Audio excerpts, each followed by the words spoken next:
Sir ಇವಳ್ಕೊಂಡ್ dialogue ಹೇಳಕ್ ಬರಲ್ಲ ಅಂತ ತಾನೆ ಆ ನಾಟಕ ಕ್ಯಾನ್ಸಲ್ ಮಾಡಿ ನಿನ್ನೆ ಹೀರೋ ಮಾಡ್ತೀನಿ ನಾನು ಹೊಸ ನಾಟಕ ಅಲ್ಲಿ ಅಂತ ಹೇಳಿದ್ ನೀವೇ ಅಲ್ವಾ?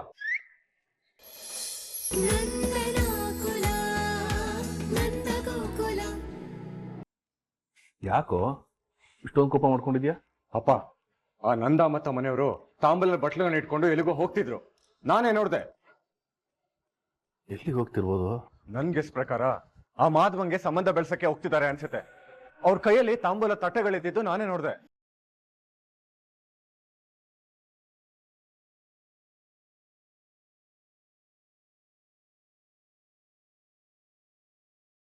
ಇಬ್ರು ತಮ್ಮಂದ್ರು ಓಡೋಗಿ ಮದುವೆ ಮಾಡ್ಕೊಂಡ್ ಬಂದ್ಬಿಟ್ರು. ಈಗ ಹೀರೋ ಇನ್ನೊಬ್ಬ ಮಗನ್ಗೆ ಮದುವೆ ಮಾಡೋ ಓಡಾಟನ? ಅದು ಹೇಗೆ ಒಂದ್ ಮನೇಲಿ ಶುಭ ಕಾರ್ಯ ನಡೀತೆ ಅಂತ ನಾನು ನೋಡ್ತೇನೆ. ಇವಾಗ ಏನಪ್ಪ ಮಾಡೋದು? ಶ್ರೀಕಂಠ, ಆ ನಂದನ್ ಮನೆಯವರು ಎಲ್ಲಿ ಅಂತ ಹೇಗಾದ್ರೂ ಮಾಡಿ ಪತ್ತೆ ಹಚ್ಚು.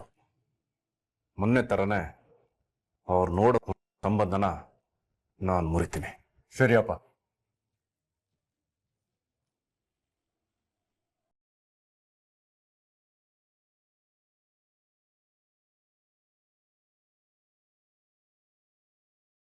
ನಿಮ್ ನೋಡಿದ್ರೆ ಗೊತ್ತಾಗತ್ತೆ ಎಲ್ರು ಚೆನ್ನಾಗಿದ್ದೀರಾ ಅಂತ. ನಿಮ್ಮೆಲ್ರಿಗೂ ಗೊತ್ತಿರೋ ಹಾಗೆ ನಾವೀಗ ಕಿತ್ತೂರು ರಾಣಿ ಚೆನ್ನಮ್ಮ ನಾಟಕನ ಮಾಡ್ತಾ ಇಲ್ಲ. ಮತ್ತೆ ಬೇರೆ ನಾಟಕ ಯಾವುದು? ದುಷ್ಯಂತ ಶಕುಂತಲ. ಈಗ ದುಷ್ಯಂತ ಯಾರು ಅಂತ ನಾನ್ ಸೆಲೆಕ್ಟ್ ಮಾಡಿಟ್ಟಿದ್ದೀನಿ. ತನ್ನ ಪರ್ಫಾರ್ಮೆನ್ಸ್ ಇಂದ ಕಾಲೇಜಲ್ಲಿರೋ ಎಲ್ಲಾ ಮನಸ್ಸುಗಳನ್ನ ಗೆದ್ದಿರೋ ಒನ್ ಅಂಡ್ ಓನ್ಲಿ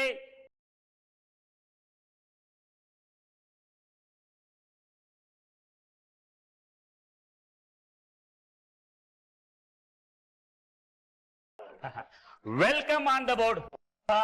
ಅಲ್ಲಲ್ಲ, ಕಟ್ ಮಾಡಿರೋದನ್ನ ಜೈಂಟ್ ಮಾಡ್ತೀನಿ. ಸಕಲ ಕಲಾ ವಲ್ಲಭ. Thank you sir. Sir, Shakuntala ಯಾರು ಸರ್? ಮೆಕ್ಯಾನಿಕಲ್ ಡಿಪಾರ್ಟ್ಮೆಂಟ್ ಅಲ್ಲಿರೋ ಮಾಲಿನಿನ ಅಥವಾ ಕಾಮರ್ಸ್ ಡಿಪಾರ್ಟ್ಮೆಂಟ್ ಅಲ್ಲಿರೋ ಕಾಮಾಕ್ಷಿನ? No, never. ಮತ್ ಯಾರು ಸರ್? ನಮ್ಮ ಹೀರೋಯಿನ್ ಕಿತ್ತೂರು ರಾಣಿ ಚೆನ್ನಮ್ಮ ಖ್ಯಾತಿಯ 52 ಟೇಕ್ಗಳನ್ನ ತೆಗೆದುಕೊಂಡಿರ್ತಕ್ಕಂಥ ಅಮೂಲ್ಯ. ಮಾಮ,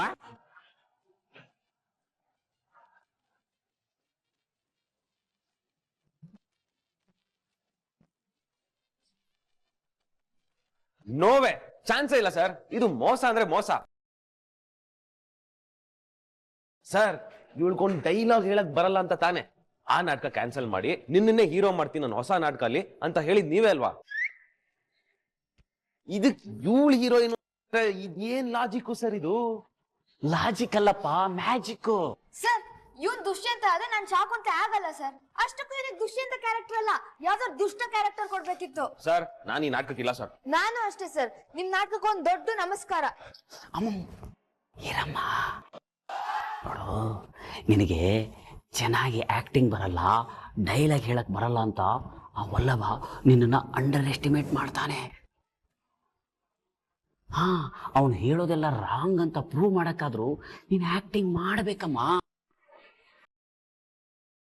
ಓಕೆನಾ? Okay sir. ಗುಡ್ ಗೈ. ಅಭಿನಯ ರತ್ನ, ಕಲಾಕೇಸರಿ, ನಿನ್ನ ಪರ್ಫಾರ್ಮೆನ್ಸ್ಗೆ ನಾನು fan, fridge, air cooler, washing machine ಎಲ್ಲ ಆಗ್ಬಿಟ್ಟಿದ್ದೀನಿ. ಈಗ ನೀನು ಆಕ್ಟ್ ಮಾಡಲ್ಲ ಅಂತ ಹೇಳಿದ್ರೆ ನನ್ನ ಹಾರ್ಟ್ಗೆ ಹಾರ್ಟ್ ಆಗ್ಬಿಡುತ್ತೆ. ನೀನು ಹೇಗೆ ಪರ್ಫಾರ್ಮೆನ್ಸ್ ಮಾಡಬೇಕು ಅಂದ್ರೆ ಅನ್ನಿಸ್ಲೇಬಾರ್ದು, ಆಕ್ಟ್ ಮಾಡಿ ತೋರಿಸ್ಬೇಕು. ಓಕೆನಾ? Okay sir.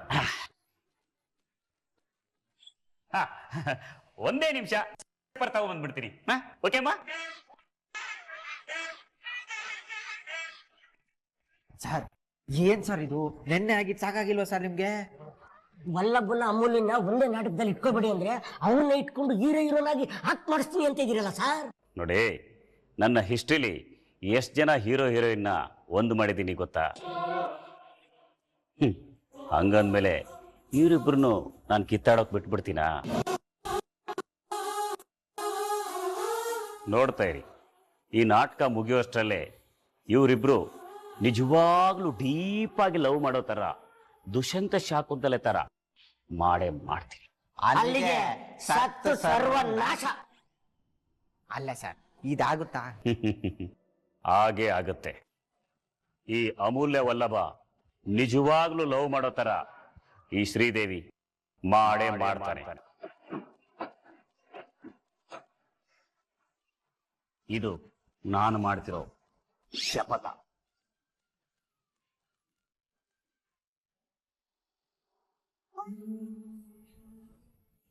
ಶ್ರೀಶೈಲ್ ಅವರೇ, ನಾನು ಗೊತ್ತಲ್ಲ, ನಂದಕುಮಾರ. ಈಕೆ ನನ್ನ ಶ್ರೀಮತಿ ಗಿರಿಜಾ, ನನ್ನ ಮಗ ಕೇಶವ, ಈಗ ಹುಡುಗಿ ನೋಡಕ್ ಬಂದಿರೋ ಮಾಧವ. ಇದು ನನ್ನ ಕುಟುಂಬ. ಸಂತೋಷ. ನಿನ್ನೆ ಇವಳು ಬಂದು ಗಿರಿಜಾ ಸ್ಟೋರ್ಸ್ ಓನರ್ ಮಗ ಮದ್ವೆಗಿದ್ದಾನೆ ಅಂತ ಅಂದಾಗ ನಾನು ಕಣ್ಣು ಮುಚ್ಕೊಂಡು ಈ ಸಂಬಂಧ ಒಪ್ಕೊಳ್ಬಹುದು ಅಂತೆ. ಯಾಕಂದ್ರೆ ನಂದಕುಮಾರ್ ಅಂದ್ರೆ ಏನು ಅಂತ ನಮ್ಮೂರಲ್ಲಿ ಎಲ್ರಿಗೂ ಗೊತ್ತು. ನೀವು ಎಷ್ಟು ಕಷ್ಟಪಟ್ಟು ಮೇಲ್ ಬಂದಿದ್ದೀರಾ ಅಂತ ನನಗೆ ಚೆನ್ನಾಗಿ ಗೊತ್ತು. ನಿಮ್ ಮಗ ಅನ್ನೋ ಒಂದು ವಿಷಯ ಸಾಕು ನಮ್ಮ ಮಗಳನ್ನ ಕೊಡೋದಿಕ್ಕೆ.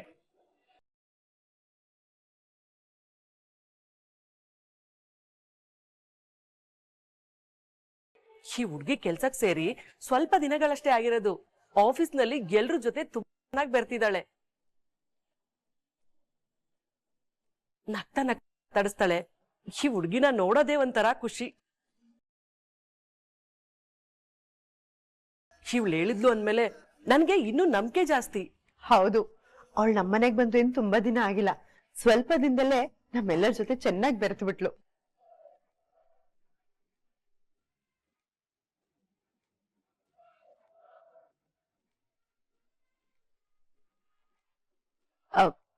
ಆಂಟಿ, ಸ್ವಲ್ಪ ನಿಮ್ ಮಗಳನ್ನ ಕರಿತೀರಾ?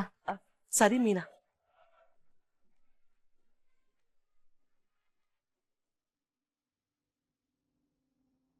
ಮಾಧವ, ತಲೆ ನೋಡೋ.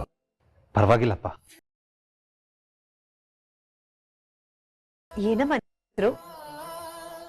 ನಮಿತಾ ಅಂತ. ನೋಡಿ ನಂದಕುಮಾರ್ ಅವರೇ, ನಮ್ಮ ಮಕ್ಳಿಬ್ರು ನೋಡ್ತಿದ್ರೆ ಅವರಿಬ್ರಿಗೂ ಪರಸ್ಪರ ಒಪ್ಪಿಗೆ ಇದೆ ಅಂತ ಅನ್ಸ್ತಾ ಇದೆ ಅಲ್ವಾ? ನೀವು ನಿಮ್ ಮಗಳ ಜಾತಕ ಕೊಟ್ರೆ ಒಂದ್ಸಲ ಜೋಯಿಷರ್ನ ಕೇಳಿ ಮದ್ವೆ ಮಾತುಕತೆ ಮುಂದುವರಿಸಬಹುದಲ್ವಾ? ಗಿರ್ಜಾ ಅವ್ರೆ, ನಿನ್ನೆ ನಂದಕುಮಾರ್ ಅವ್ರ ಮಗ ನಮ್ಮ ಯಜಮಾನ್ರ ಹತ್ರ ಹೇಳಿದ ತಕ್ಷಣ ನಮ್ಮ ಯಜಮಾನ್ರು ಖುಷಿಯಿಂದ ಒಪ್ಕೊಂಡ್ರು. ಅದಕ್ಕೆ ಮೀನಂಗ್ ಫೋನ್ ಮಾಡಿ ಜಾತಕ ತರಿಸ್ಕೊಂಡೆ. ಹುಡುಗ ಜಾತಕ ಕಳ್ಸಿ ಕೇಳ್ದೆ. ಅವರು 36 ಗಣಗಳಲ್ಲಿ 24 ಗಣ ಕೂಡುತ್ತೆ, ಹುಡುಗ ಹುಡುಗಿನ ಆರಾಮಾಗಿ ಮದ್ವೆ ಮಾಡ್ಬೋದು, ತುಂಬಾ ಚೆನ್ನಾಗಿರ್ತಾರೆ ಅಂತ ಹೇಳಿದ್ರು.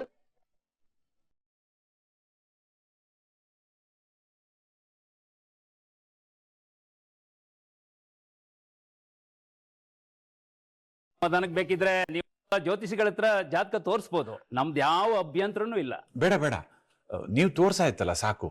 ಇಬ್ರಿಗೂ ಹೊಂದಾಣಿಕೆ ಇದೆ ಅಂತ ಹೇಳಿದ್ರಲ್ಲ. ನಿಮ್ಗೆಲ್ಲ ಒಪ್ಪಿಗೆ ಆದ್ರೆ ನಾನು ಒಂದ್ಸಲ ಪುರೋಹಿತರ ಹತ್ರ ಮಾತಾಡ್ಬಿಡ್ಲಾ? ಅವ್ರ ಹತ್ರ ನಿಶ್ಚಿತಕ್ಕೊಂದು ಮುಹೂರ್ತ ಫಿಕ್ಸ್ ಮಾಡಿ ಅಂತ ಹೇಳ್ತೀನಿ. ಏನಂತೀರಾ? ಯಾಕೆ ಹೇಳ್ತಾ ಇದ್ದೀನಿ ಅಂದ್ರೆ, ನಮ್ಮ ಮಗಳಿಗೆ ಇನ್ನು 3 ತಿಂಗಳು ಮಾತ್ರ ಗುರುಬಲ ಇರೋದು. ಅಷ್ಟರಲ್ಲಿ ಮದುವೆ ಬೇಕು.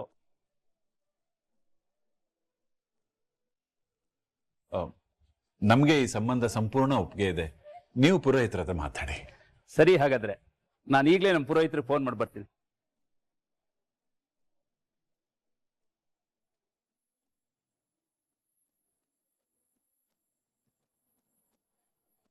ಏನ್ ಮಾಡ್ತಾ ಇದೆಯಾ ಚಂದ್ರು? ಅಣ್ಣ, ನಂದ ಗೊತ್ತಾಯ್ತು. ಶ್ರೀಶೈಲ ಮನೆಗೆ ಸಂಬಂಧ ಕುದುರ್ಸಕ್ ಹೋಗಿದ್ದಾನೆ. ನೀನ್ ಫೋನ್ ಮಾಡಿ ಸಂಬಂಧ ಮುರಿಬೇಕು ಅಂತ ಇದೆಯಾ? ಇದು ಒಳ್ಳೆ ಅವಕಾಶ ನಮ್ಗೆ. ಫೋನ್ ಕೊಡೋಣ.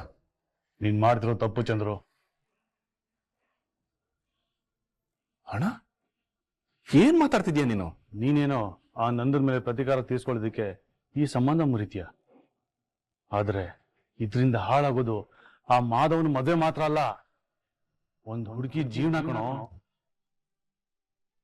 ಅದನ್ನ ಹಾಳು ಮಾಡೋದಕ್ಕೆ ನಮ್ಗೆ ಏನು ಅಧಿಕಾರ ಇದೆ? ಏನಣ್ಣ ಹೀಗೆ ಹೇಳ್ತಾ ಇದ್ಯಾ? ನಂದ ಮತ್ತೆ ನಮ್ಮ ಬೆನ್ನಕ್ಕೆ ಚೂರಿ ಹಾಕಿದಾನೆ. ಮನೆ ಖುಷಿನ ಭಸ್ಮ ಮಾಡಿ ಅವನು ದೀಪಾವಳಿ ಆಚರಿಸ್ಕೊತಾ ಇದ್ದಾನೆ. ಇರೋ ಒಬ್ಬ ಮಗುನ್ಗೆ ಮದುವೆ ಮಾಡ್ಬಿಟ್ರೆ ಅವನು ಗೆದ್ದ ಅಣ್ಣ, ಸೋತಿರೋರು ನಾವು. ನಮ್ಮ ಮನೆ ಮಗಳು ಓಡ್ ಹೋದ್ಲು, ಮಾನ ಮರ್ಯಾದೆ ಬೀದಿ ಪಾಲಾಯ್ತು. ಈಗ ಸಿಕ್ಕಿರೋ ಒಂದು ಅವಕಾಶ ಮಿಸ್ ಮಾಡ್ಬಿಟ್ರೆ ಹಿಡಿಯೋರು ಯಾರು ಇಲ್ಲ ಅಣ್ಣ. ಅದೆಲ್ಲ ಸಾವಿರ ಇರ್ಬೋದು ಚಂದ್ರು, ಆದ್ರೂ ಒಂದು ಸಂಬಂಧನ ಮುರಿಯೋದು ಬೇಡ. ಇದರಿಂದ ಒಂದು ಹೆಣ್ಣಿನ ಜೀವನ ಹಾಳಾಗತ್ತೆ. ವೇಳೆ ಇದಾದ್ಮೇಲೆ ಆ ಹುಡುಗಿಗೆ ಬೇರೆ ಕಡೆ ಎಲ್ಲೂ ಸಂಬಂಧ ಹುಟ್ಟಿಲ್ಲ ಅಂದ್ರೆ ಅವರಪ್ಪ ಅಮ್ಮ ಎಷ್ಟು ನೋವು ತಿನ್ಬೋದು. ಅವ್ರ ಕಣ್ಣೀರಿನ ಶಾಪ ನಮ್ ತಟ್ಟತ್ತೆ. ಅದ್ ನನಗಿಷ್ಟ ಇಲ್ಲ. ನೀನು ಕೂಡ ಒಬ್ಬ ಹೆಣ್ಣು ಹೆತ್ತಿರೋ ತಂದೆ ಅಲ್ಲ, ಅರ್ಥ ಮಾಡ್ಕೊಂತ ಅನ್ಕೊಂಡಿದ್ದೀನಿ. ಅಣ್ಣ ಏನ್ ಹೇಳ ನೋಡ್ ಚಂದ್ರು, ಅವ್ರವ್ರ ಕರ್ಮನ ಅವ್ರವ್ರ ಅನ್ಭವಿಸ್ತಾರೆ. ನೀನ್ ಸುಮ್ಮನಿದ್ ಬಿಡು.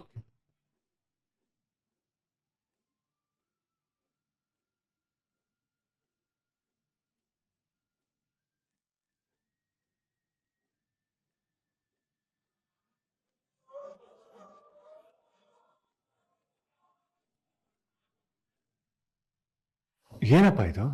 ದೊಡ್ಡಪ್ಪ ಹೀಗೆ ಹೋಗ್ತಿದ್ದಾರೆ? ಏನೋ ಗೊತ್ತಿಲ್ಲ.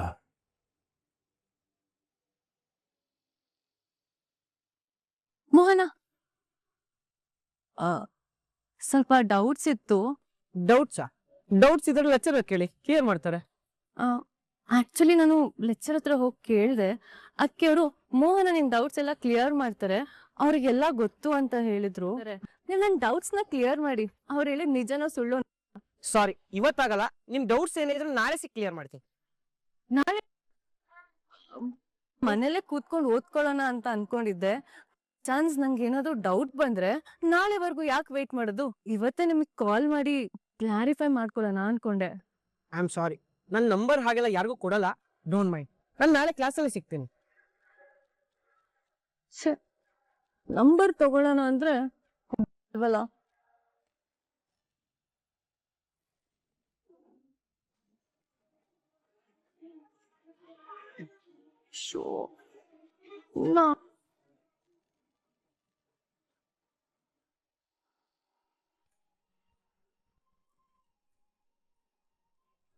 ನಂದಕುಮಾರ್ ಅವರೇ, ನಮ್ಮ ಪುರೋಹಿತರ ಹತ್ರ ಮಾತಾಡಿದೆ. ಅವ್ರು ಮುಂದಿನ ತಿಂಗಳು ಒಳ್ಳೆ ಮುಹೂರ್ತ ಹೇಳಿದ್ದಾರೆ. ಮುಂದಿನ ತಿಂಗಳು 12ನೇ ತಾರೀಕು. ನಿಮ್ಗೆ ಒಪ್ಕೆನಾ? ಮುಂದಿನ ತಿಂಗಳು ಅಂದ್ರೆ ತಯಾರಿಗೆ ಇನ್ನೂ ತುಂಬಾ ಟೈಮ್ ಸಿಗುತ್ತೆ. ಗಿರಿಜಾ, 12ನೇ ತಾರೀಕು ಓಕೆ ಅಲ್ವಾ? ಹಾ ರೀ. ಹಾ, ನಮಗೊಪ್ಪಿಗೆ.